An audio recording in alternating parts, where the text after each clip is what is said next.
Gujarat gas में आखिर हो क्या रहा है। एक तरफ इसके चार्ट्स पर इतनी कमजोरी है कि भाव 200 तक जाने की बातें हो रही हैं। दूसरी तरफ कंपनी के फंडामेंटल्स इतने दमदार हैं कि लंबी अवधि में 800 का टारगेट भी सुनने में आ रहा है। तो सच क्या है? क्या ये रिटेल निवेशकों के लिए एक बहुत बड़ा जाल है जिसमें सब फंसने वाले हैं? या फिर यह गिरावट अगली बड़ी तेजी से पहले खरीदने का एक सुनहरा मौका है? आज इस वीडियो में हम इसी पहेली को सुलझाएंगे, एक एक पहलू को गहराई से परखेंगे ताकि आप एक समझदारी भरा फैसला ले सकें। बने रहिए मेरे साथ। नमस्कार दोस्तों, स्वागत है आपका। जैसा कि हमने बात की, गुजरात गैस के शेयर में एक अजीब सी खींचतान चल रही है। अगर आप सिर्फ इसका चार्ट देखेंगे तो शायद आपको टेंशन हो सकती है। सबसे पहले मौजूदा भाव को देखें। स्टॉक लगभग 405 से 410 रुपए के आसपास घूम रहा है। पिछले एक साल की कहानी तो और भी निराश करने वाली है। जहां एक ओर पूरा बाजार भागा, वहीं इस स्टॉक ने निवेशकों को कोई खास रिटर्न नहीं दिया, उल्टे 15% से 20% तक की गिरावट दिखाई है।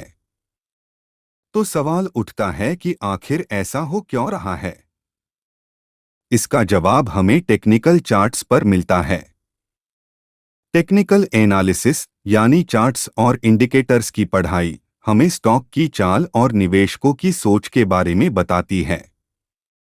और फिलहाल गुजरात गैस के ज्यादातर टेक्निकल इंडिकेटर्स कमजोरी का ही अलार्म बजा रहे हैं।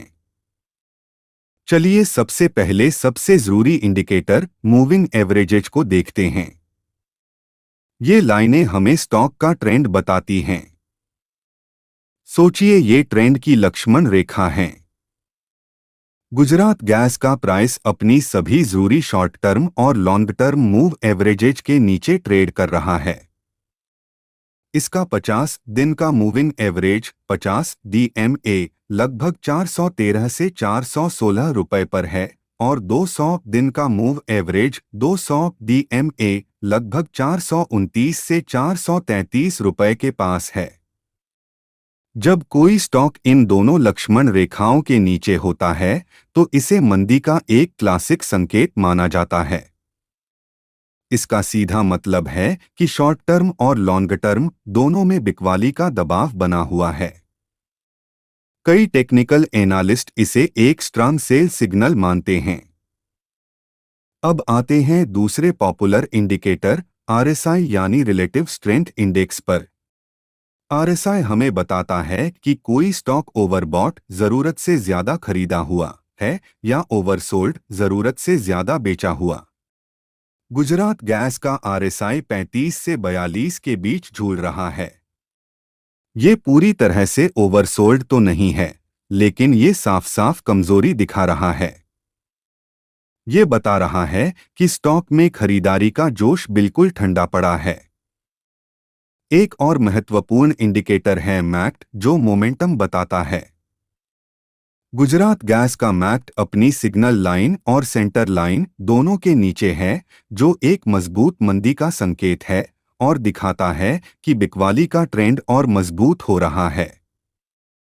तो इन सब टेक्निकल इंडिकेटर्स को मिलाकर देखें, प्राइस का मूविंग एवरेजेज के नीचे होना, कमजोर RSI और बेरिश मैक्ट, यह सब मिलकर एक ही कहानी कह रहे हैं। शॉर्ट से मीडियम टर्म में स्टॉक पर दबाव बना रह सकता है। चार्ट्स पर जो एक अहम सपोर्ट लेवल है वह करीब 395 से 400 रुपए के आसपास है। अगर स्टॉक इस लेवल को तोड़ता है तो हमें और गिरावट देखने को मिल सकती है।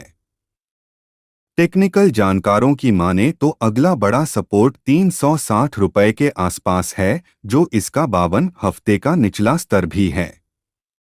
और अगर बाजार में कोई बड़ी घबराहट आई तो कुछ लोग 326 रुपए जैसे स्तरों की भी बात कर रहे हैं।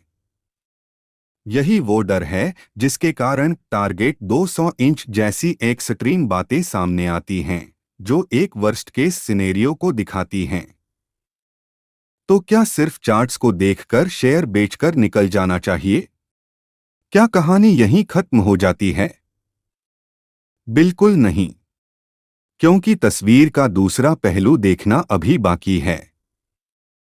अगर आपको अभी तक का एनालिसिस पसंद आ रहा है और आप ऐसी ही गहरी जानकारी आगे भी चाहते हैं, तो इस वीडियो को लाइक करें और चैनल को सब्सक्राइब करना न भूलें।